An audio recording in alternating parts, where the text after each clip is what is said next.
welcome to round 10 Premier League predictions in Rant Football. I'm doing some of the recording now because there's been quite a lot of games before Sunday's game, so I thought let's get some out of the way while I'm being lazy at home and doing absolutely nothing. So yeah, there's going to be rants about VAR again. It's just a mess.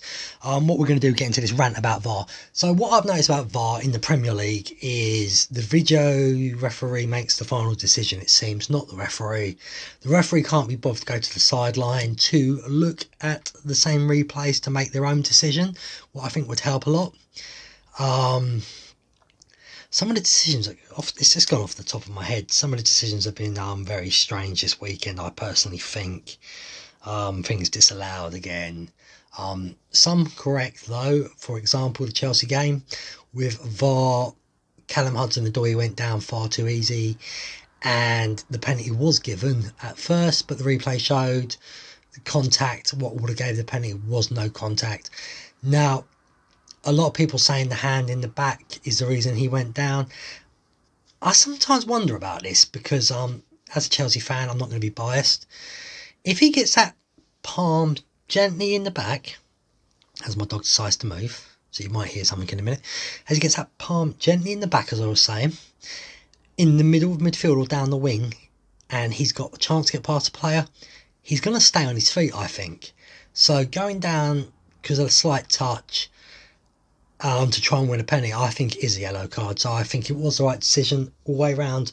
But at the same time, I can understand why the ref did not give the yellow card. But for the penalty, spot on, no penalty. I just don't. I'm not a fan of VAR in the Premier League. I've been watching the Rugby World Cup and I watched the semi-final of the England game. And the thought came into my head is, why are the video referees in rugby and the referees all got mics so we can listen on TV? And I've been told by someone who watches rugby, if this is wrong, sorry, you can buy things for stands as well to have a listen as well, so you know what they're saying if you're actually at the game. Well, my point is, if they can have this in rugby so we can listen to what everything they're saying to understand their decisions, even though then we still don't think they're right, but we then understand where the referee's coming from and why the decision's been made. Why is this not in a league what's probably got 100 times more money than rugby has? It's the biggest sport in the world, football, and the microphones should be added. I think this is a cop-out personally by referees. They don't want to be held accountable. Like after a football game, if they make a bad decision, they don't come to TV. They should have like the managers, I think they should have a press conference after a game to explain themselves, get questions and that from the press, but they don't. They're just totally protected. You can't say anything about them if you're in the game because you'll get suspended and fines and that. What's totally wrong, if you know they've made a mistake, they should come forward themselves with the mistake and hold hand up to it. And back to VAR, this is how VAR could be better, because if they added the microphones on the refs and the VAR referees, we would get the decision and we would fully understand, maybe not agree with it, but we'd understand why they've got to the decision they've chosen. So I'm not going to rant any more about it because I just wanted to bring up the idea of the rugby and why it should be brought into the Premier League. Right, anyway, should we get into some of the fixtures as well then? I seem to have lost them all. So, yep, we start with the Friday night one, and I just want to say commiserations to Southampton. That was abysmal by you. I know you had a player sent off early, but a lot of teams have players sent off and don't fall apart like this. But I want to say congratulations to Leicester City for two reasons. Just for Leicester, congratulations for the biggest away win in the Premier League. I think maybe the biggest away win ever in English football, in top flight football, it's professional football. And congratulations to them for equalising the Premier League record, what was held by Manchester United, I believe, 1995. And congratulations to Kasper Schmeichel as well. 9-0, the full-time score was. Only 2 keepers have done this in the Premier League. That's Kasper Schmeichel on Friday. And that's also his father, Peter Schmeichel, who did it for Man United back in the day. Wow. Talk about that. To me, that's amazing. You're both goalkeepers. You've both won the Premier League now. And now you've both got the record for a 9-0 clean sheet win. Congratulations to Leicester City and Kasper Schmeichel. Well, anyway, as we know, it was 9-0. I can give it to you quite simple. No one got 3 points for this one. Me, I went 2-1 to Leicester, 2 points. Craig went 4-0, 2 points. Simon went 2-0, 2 points. Paul went 3-0, 2 points. Gavin went 2-0, 2 points. They were all to Leicester, obviously. Michael went 1-1, 0 points. And Asher, sorry mate, you went 1-0 Southampton, 0 points. It doesn't matter, mate, because I've done some really stupid predictions in my time as well. Because I tried to go with my heart sometimes instead of my head. A few of us do that. I've been trying to go with my head lately, and hopefully it's going to work better for me. Anyway, we move on to Saturday's games, the 3 PM kickoffs. I believe, oh no, one was an early kickoff, wasn't it? It was Manchester City versus Aston Villa. Manchester City are back to winning ways again, full time 3-0.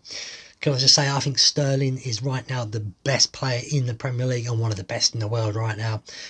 What Pep Guardiola has done with that lad is fantastic, and he has made him a better footballer, in my opinion.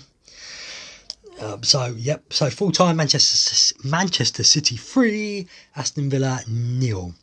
Now we'll go through the predictions. Phill, me 4-0. I went for. Really, I thought they'd get a 4. I only got 2 points.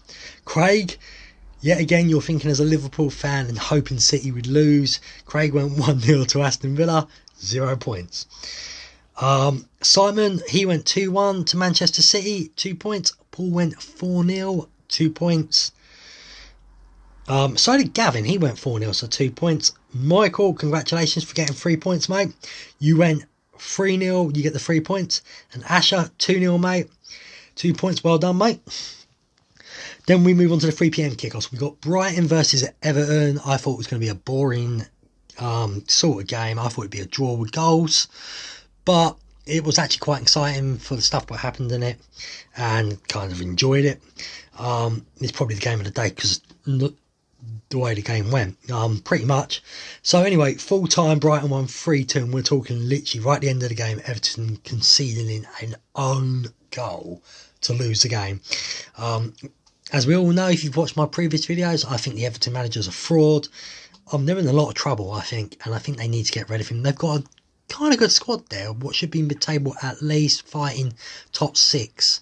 So it's not good enough, Everton, and I really think you got to pull the trigger and fire that manager. So anyway, full time it was Brighton 3, Everton 2. Well, I went 2-2, and that goal right at the end buggered me up because that would have been 3 points, but I get 0. Craig went 2-0 to Brighton, 2 points. Simon went 1-0 to Everton, 0 points. Paul also went 2-2, so he had the same problem as me, 0 points. Gavin went 2-1 to Brighton, 2 points. Michael went 2-2, same problem again. Everton wide, you can see that own goal. 3 of us could have got 3 points there, but he gets 0 points. And Asher went 1-1. He gets 0 points and could have had 2 points if it weren't for a stupid own goal. You can tell that own goals actually really got on my nerves. We move on to the ball game, Watford versus Bournemouth. What I saw highlights of this game on Match of the Day is pretty much both teams had enough chances, but they basically took their shots with blindfolds on, and they couldn't hit the target if they tried, if their lives depended on it. It was terrible. It was terrible, absolutely shoddy, and I'm not sure what goes in either training session, but that was not acceptable shooting by both teams. But anyway, full time was a 0-0. Well, I went 1-0, 2 points. Craig went 3-0 to Watford, 0 points. Simon went 1-0, 2 points. Paul went 2-1 to Watford, 0 points. Gavin went 1-0, 2 points. Michael went 2-2, he gets 2 points. And Asher went 2-0 to Bournemouth, unfortunately 0 points for that guess. I seem to have lost the screen. The other 2 games, obviously the last 3 o'clock was West Ham versus Sheffield United. I'm not sure what's happened to West Ham. They seem to have dipped very badly all of a sudden. Sheffield United, though, credit where credit's due, they're playing well, beating Arsenal and drawing West Ham. 2 good results for Sheffield United. Beating Arsenal, drawing West Ham, that's what I said, I think. But that's 2 great results, 4 points in a week for Sheffield United. For a team I thought would get relegated straight away. They surprised me there. I think West Ham came on strong at the beginning and the end, but they couldn't find the extra goal. Sheffield United are playing like underdogs, and they're doing it well. They're keeping themselves afloat and doing well so far. But so full time was West Ham 1, Sheffield United 1. Well, I went 1-0 West Ham. West Ham always letting me down. Don't know why my family support them.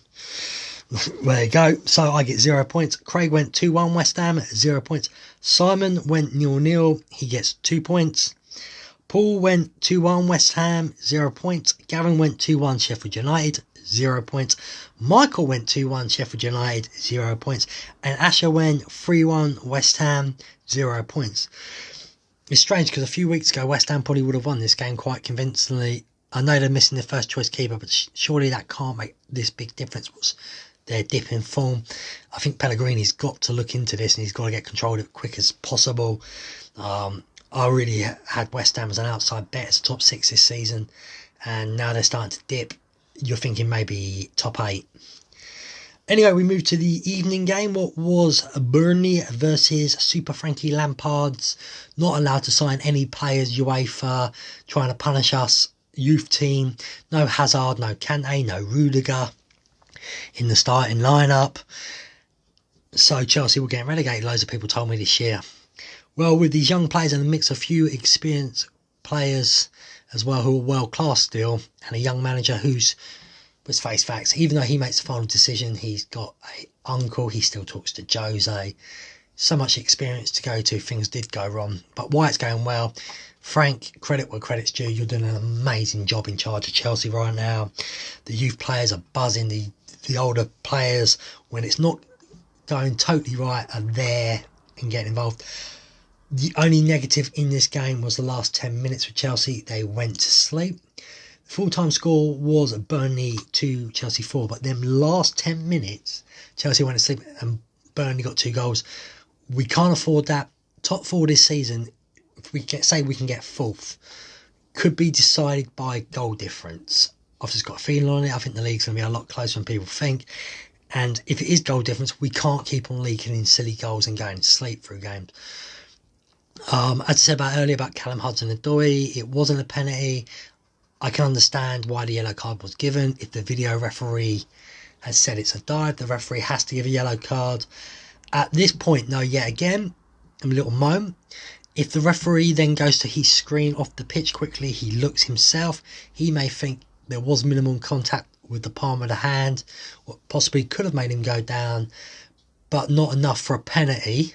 It's a real confusing one, but the referee could have made that decision himself as well, and I think they've got to start using the screens for decisions like that as well, because either way, booking or not, the booking, it was definitely never a penalty in my opinion, but was it a booking? That's the question. I sort of lean towards a booking. I think he could have stayed up, and he went down knowing it would get a penalty for what could give Chelsea a 5th goal at the time. But at the same time, I can see why people are saying the slight palm in the back, the speed he's going, with his momentum would take him down. In my opinion, wouldn't happen in centre midfield, wouldn't happen down the wing if he knew he could get past the player. So I think it happens more in the area with attackers than it does outside the area. But I digress, it doesn't matter because full time it was Burnley 2, Chelsea 4. Burnley's first goal, fantastic goal though. But I don't care, Chelsea won. So UEFA with our ban, thank you very much. I noticed you didn't ban Man City for the same thing, but that's a totally different rant. Because you clearly don't like English clubs, and I don't care, that's my opinion. I've always thought that UEFA have a problem with English clubs. Anyway, Phil's prediction. I went 2-1 to Chelsea, 2 points. Craig went 2-0 to Burnley, 0 points. Simon went 2-1 to Chelsea, 2 points. Paul went 2-1 to Chelsea, so did Gavin. That's 2 points each. Michael went 3-1 to Chelsea, 2 points. And Asher went 2-1 to Chelsea. It's a nice strong end for Asher, and he gets his 2 points there. The next part of the video will be the Sunday games and the results. As I said, it's round 10. I think this is when the Premier League starts getting its proper shape, when it starts to matter. The next lot of Premier League games are November. I've always had the feeling once you hit November, you know who's going to be really bad, who's going to be fighting for the title, who's going to be sort of mid-table fighting either relegation or top 6. It's more February we start thinking who's going to be top 4 and top 6, who's really in trouble and who's fighting for the title properly all together. But round 10's always been a week for me. If you're on a good run, you're usually going to have a good season. If you're in a bad run, you're going to struggle. So yeah, we're going to get on to obviously next the games, what will be Sunday. I'm hoping a few results go away. It's going to sound strange, but when the next part of this video comes out, I'm hoping Tottenham give Liverpool a good game. I don't want Tottenham to win. I'd like a draw, just to give us Chelsea fans a glimmer of hope for a title race. I don't think we can win the league, by the way. It's just nice to be in a little title race. So yeah, the next part of the video, we'll go for a quick commercial here. Next part of the video will be about the Sunday games and predictions and results, and when we get the mini league table up and see who won between myself, Craig, Simon, Paul, Gavin, Michael and Asher. See you in a minute. Okay, just a quick break here, just to remind you of a few podcasts out there. You've got my podcast, the Orlando Addict podcast, also now has its own YouTube channel, so if you could hunt that down, the Orlando Addict podcast, where I will be putting all my holiday videos and my podcast on YouTube. Plus, if you want to listen to the podcast, if you're on the go, if you're at work and you can't watch it, it is pretty much now on every great podcasting streaming network out there, Google, Apple, etc., Spotify, Anchor. So listen to the Orlando Addict podcast. The one I just released before this is about Halloween Horror Nights, my prediction list and my final list of houses and scare zones and what I thought of them. Other podcasts, you got the Simon Says pod. Simon pretty much talks about his daily life in diary form and tells us what he's been up to. It's a great little podcast, great man, it's great to listen to. You got Craig Lucas's podcast, My Bench, listen back to them. Great bit of fun they are. He's done many when he asks people questions and goes through it all with all. Also goes about his own life as well. So Craig, get off my bench. And then we've got the Half and Half Scars podcast from Colin French. It's a podcast about football, soccer as you Americans call it. You know it's football though, because American football is not football. The ball looks like an egg and they use their hands. It's hand-egg ball. But real football talk is the Half and Half Scars podcast. They pretty much, a bunch of mates get together and talk football and talk the Premier League and what they thought and a few results in the Championship. It's a great little podcast, so give it a listen. They're a great bunch of lads and it's a good bit of fun, and it's not biased as in football on TV when they have to be PC. These guys are brilliant. There's no other podcasts I'm going to be doing this week talking about, so just check out them three and my podcast. Clearly I need descriptions. Also, get on here, you know how to.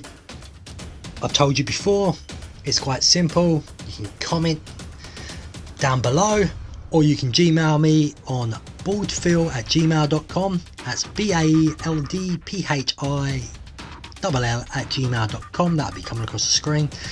Also, that's the same email address for the Orlando Addict podcast if you'd like to be on there as well. Right, let's get to Sundays and see how everyone did. Right, welcome back. We've got Sunday results in. I'm doing this on Sunday, what's very rare for me because I usually do it through the week. But I've got nothing better to do on this Sunday, so we're doing them now. There's been goals, more goals.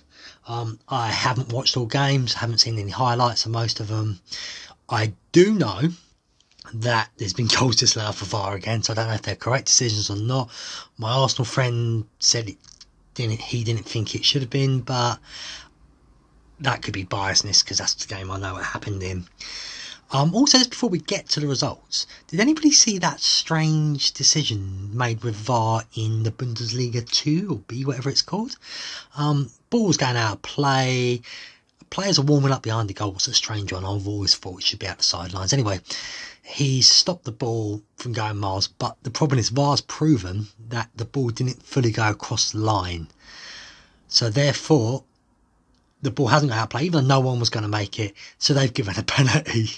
I mean, it's got to be the weirdest VAR penalty in history, but there it is. Anyway, let's get to Newcastle versus Wolves. Full time, 1-1. Well, good old Phill here. He predicted a 1-1 draw. He gets 3 points. Craig predicted 2-0 to Wolves, 0 points. Simon predicted 1-0 to Wolves, 0 points. Paul predicted 3-1 to Wolves, 0 points.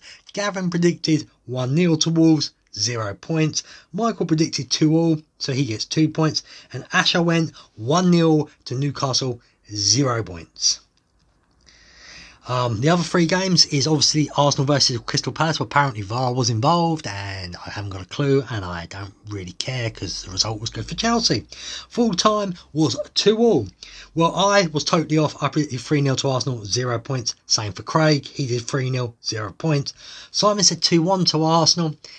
Sorry, Simon, 0 points. Paul said 1-1. Well on, Paul, you got 2 points. Gavin said 1-0, 0 points. And Michael went 2-1 to Crystal Palace, 0 points. Asher went 1-0 Arsenal, 0 points. We've got Norwich versus Manchester United. That was full time. Norwich 1, Man United 3. I heard Man United missed 2 penalties in this game as well. I mean, seriously. Sounds like a fun game to watch, though. Anyway, I predicted 2-0 United, 2 points. Craig predicted 2-1 to Norwich. That's 0 points, Craig. Simon, well, he predicted 2-0 United as well. And so did Paul. They both get 2 points. Gavin predicted 1-0 to United, 2 points. Michael predicted 2-2, 0 points. And Asher predicted 2-0 to United also, 2 points. The game of the weekend was obviously Liverpool versus Tottenham. Didn't watch it all properly. I had a few problems with my internet, but what I saw, Liverpool looked like they were the better team. Tottenham took a very early lead and Liverpool pegged it back and then won it on with 10 minutes to go or so in the game. Full time it was Liverpool 2, Tottenham 1.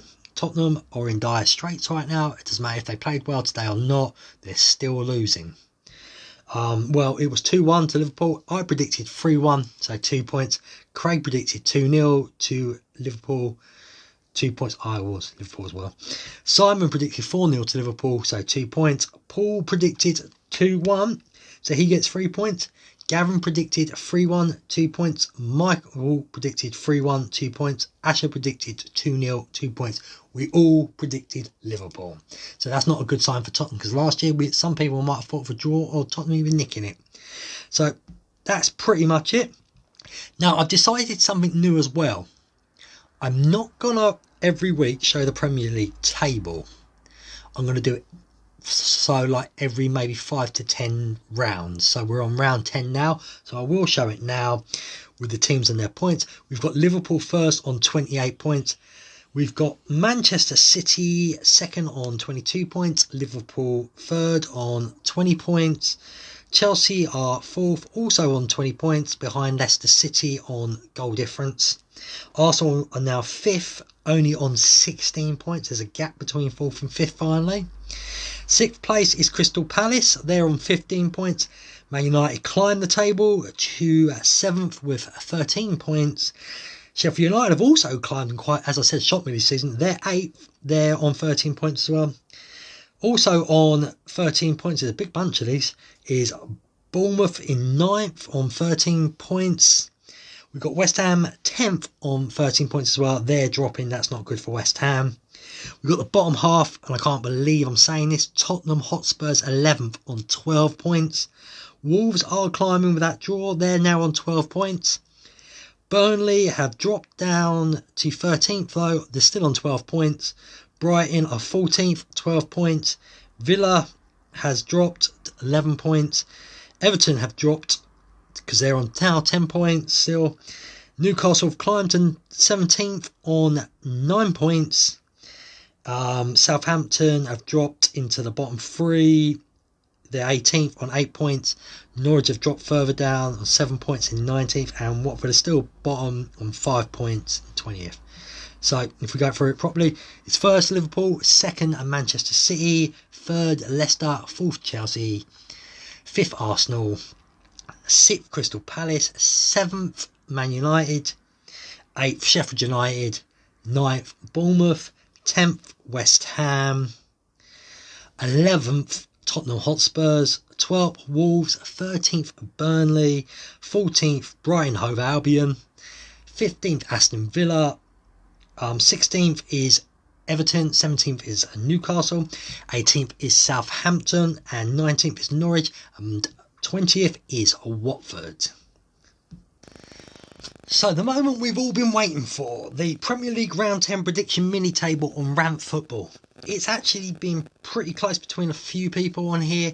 I'm going to start from bottom and work my way to the top. You'll see the reason why. So 7th, dismal points. Craig, 6 points. 6th, Asher, with 8 points. 5th, Michael, his father, on 12 points. 4th, Paul, former champion, 13 points. Simon, 3rd, another former champion, 14 points. Gavin, 2nd on his first attempt, 14 points. Simon and Gavin do share points. I actually literally flipped a coin to decide who would go second. You're both second, really. And first, the king, the great one. I finally did it. I wished you all bad luck. The luck went on my side. I am first. I was trailing until Sunday, but I pulled it out the bag, probably with that Newcastle result. I am first with 15 points. I'm not one to gloat. I am the king. I'm not gloating at all, obviously. I now intend to keep my crown. I do not want to give it up. Thank you all who's been on, though. On a serious note, yet again, I'd like to thank Gavin, Simon, Paul, Michael, Asher and Craig. Give them all some love out there. If you're following, if any of them have got Twitter, YouTubes, Facebooks, podcasts, follow them all, listen to them all, you know, that sort of stuff. Anybody who else would like to be on, you know the routine now. Comment, Gmail me, and come on the show. And if you've got any podcast, Twitter or anything like that yourself, anything you want to promote, we will promote on the show. And that's pretty much it for round 10. It's a big week. As I said, round 10, just like Premier League, is when the real teams start showing up, just like me, not gloating. So yeah, pretty much everyone, thank you very much for watching this episode. If you give me a like, comment on here as well, share it with your mates, just share it everywhere on social media. We'll try and get the subscribers up. I've really enjoyed it this week. We'll see you again on round 11 of Rant Football Premier League predictions. See you later.